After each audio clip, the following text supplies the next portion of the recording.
Hey everybody, I'm Benjamin, aka The Terrible Australian of Supermarcy.com, and welcome to my video review of Fantastic Four, which of course is the live-action adaptation of the comic book series of the same name. So let's get right into it.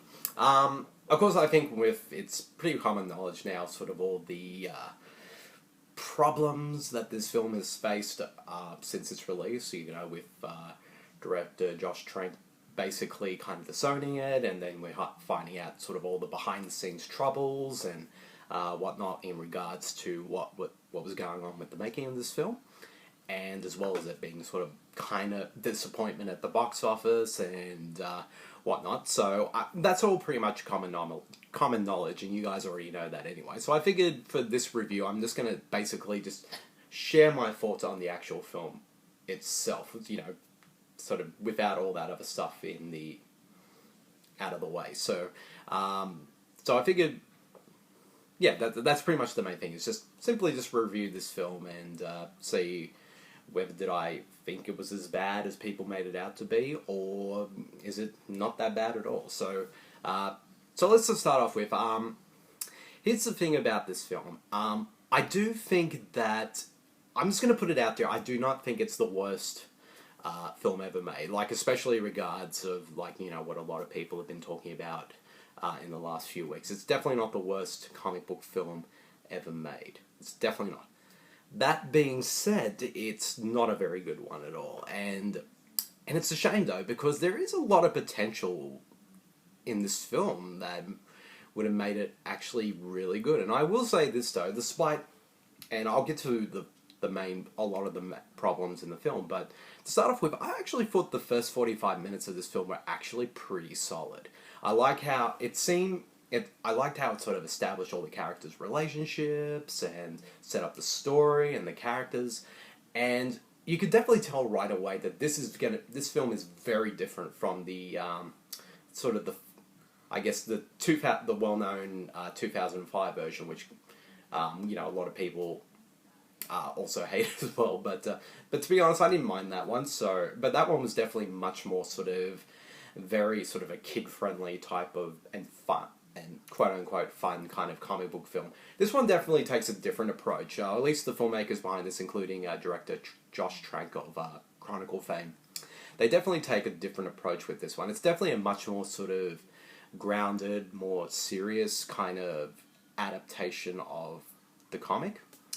And I know a lot of people might have problems with that. I have to say, at least for the first 45 minutes or so, I actually kind of dug the approach that it took.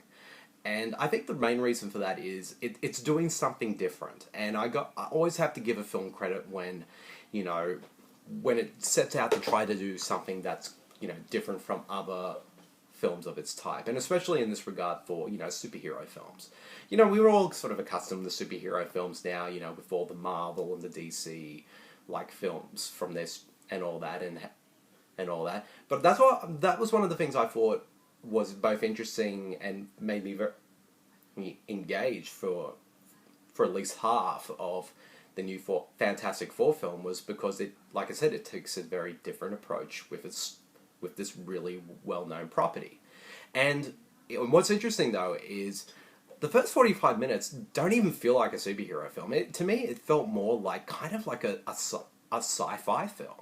And that's what I really dug about it for the first 45 minutes. And I thought the cast, you got a great cast in there, so talented young actors like Miles Teller, Michael B. Jordan, Kate Mara, and Jamie Bell, who are definitely some of the best young actors today. And to have them all in this film is definitely, I even though I'm not going to say their roles in this film aren't the greatest, and they've done better stuff before, but I think for most part they were pretty solid, and they made the best of what they were given with. But I think that they were the most strongest, in particular, in the first 45 minutes. And also I want to give a bit of a shout out to Toby, Kebbell, who plays Victor Von Doom. I thought he was pretty solid as well, and it's sort of a very different take on that character as well. And unfortunately, though, once it sort of gets to the 45-minute, 50-minute mark, once our characters sort of get their powers, that's when the film starts to go downhill really fast. And it's a shame because in that sort of instance when they get their powers, how they sort of, their reactions to it and how those scenes are directed, it kind of almost played off more like a horror film in a way. And I found those really, really effective and almost sort of like very Cronenberg-esque in some ways. But after when that scene, and it's sort of like, then after that the film takes place 1 year later, that's where the film just loses the plot. It becomes extremely unfocused and cluttered and rushed, and characters do and say things that don't make any sense of what they kind of were established earlier, and scenes just happen for no reason, and you're just sitting there just puzzled by everything that's going on in the last half of the film. And then finally, when it comes to the film's climax, that's when the film suddenly realizes, oh yeah, this is a superhero film, we gotta,